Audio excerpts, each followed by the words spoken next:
I think as every, young adult goes through, a lot of questioning, a lot of existential crises, of trying to figure out who you are and what you stand for and what you believe in. And I similarly, went through that process. And I think I got to a point where I started feeling like, I was always so committed to living, my life authentically, in a way where my values are aligned with my practices, and not just in a religious sense, but just overall as a person.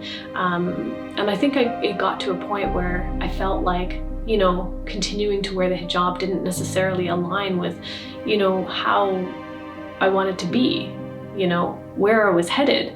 And so it took me a number of years to sort of like process that idea. I had worn the headscarf for since I was a child, for decades. And so the thought of like separating from a very familiar and safe and comforting practice, was very frightening. And there's a whole sort of emotional, spiritual, mental kind of journey that I went on to kind of arrive at the decision to stop veiling. And it really, it was 2016, my work contract was about to end that year, and I was kind of thinking, maybe the summertime would bring about a fresh start. Unfortunately, in the spring, we found out that my father had terminal cancer.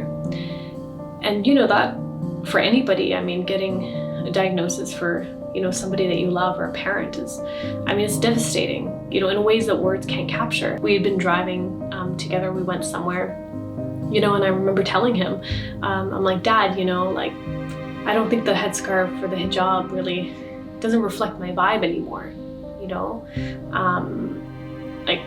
what do you think about that, And he said to me that, in life, you just have to do what makes you happy. My story is about finding liberation and making my own choices and, making decisions that reflect, my own journey towards authenticity, and sort of how losing a parent and the grief around that, changes your perspective about, really challenging decisions in your life and how you identify yourself. It's just so important to see humans in the totality of who they are.